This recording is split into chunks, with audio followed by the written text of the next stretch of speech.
This news is funded by viewers like you. Please support our work at democracynow.org/give. So let's take this broader. Natasha Lennard is with us. She teaches at the New School, is also a columnist for The Intercept, where she has reported on how universities have been cutting ties with pro-Palestine faculty members without tenure, in addition to overseeing police repression sweeps of Gaza solidarity encampments. Your latest piece is headlined, "University Professors Are Losing Their Jobs Over New McCarthyism on Gaza." Lay out what you found.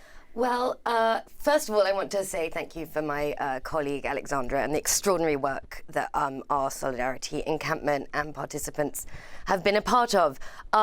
Zooming out, as you say, we've seen in the last 8 months such extraordinary repression from educational spaces and particularly universities. A lot of media attention has focused on the spectacle of encampments and the very, very brutal police response. But what you also have going on behind the scenes is the targeting of individuals who work at universities. And it's a very dangerous conjuncture, because you're meeting this very specific politicized anti-Palestinian, Islamophobic as well, repression under the misleading guise of anti-Semitism and fighting anti-Semitism. At the very same moment, we've had years of right-wing and neoliberal attacks on higher education per se. So educational laborers and academic workers are in more precarious positions as a starting point. And then you've got this condition set up wherein it's very easy to cut ties with academic workers. You add that right-wing agenda of undoing, for ideological and profit-driven reasons, safety for academic workers, with the now, unfortunately, highly bipartisan agenda of challenging pro-Palestinian speech and silencing pro-Palestinian speakers.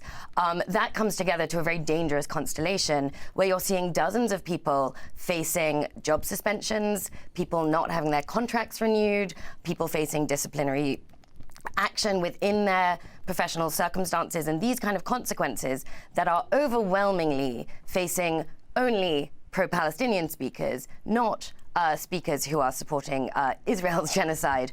I spoke to a representative from the AAUP, the American Association of University Professors, who said that all of their cases are only related to pro-Palestine speech. If you can talk about the difference in how these universities, we just heard Salma Hamami, just graduated from University of Michigan, the violent police crackdown, and what you see as the characteristics of the schools or the presidents who are not doing this and are setting up committees to negotiate, whether it's Middlebury or it's Brown or it's Evergreen State College. I think what you see is a few outliers who are willing, only by virtue, I would say, of the responding to steadfast protests, steadfast action taken by students who continue, and faculty members, who continue to bring back the focus to Gaza, to Palestinian struggle. That doesn't get lost. So it's only in response to steadfast action that you have some universities willing to negotiate at all. Across the board, what you're really seeing is all too much comfort with repression and retaliation and this new McCarthyism to a degree that I've not seen, both in terms of disproportionate, wildly disproportionate policing response to very, very kind of pacifist, peaceful campus protest, and a profound attack on academic freedom and academic speech, including extramural speech, which has been as policed as anything within the classroom.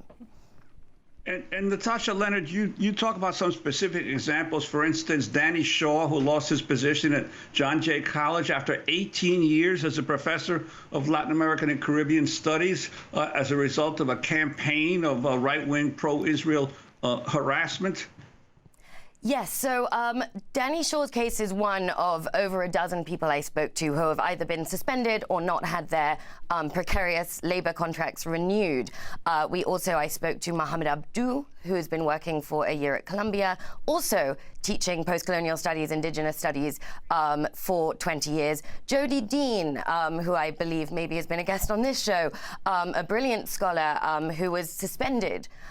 She's tenured, so not lost her job, but is facing serious investigation for writing an essay outside of the classroom, what used to be understood as quite clearly protected extramural speech, drawing attention to occupation, genocide, and the Palestinian struggle.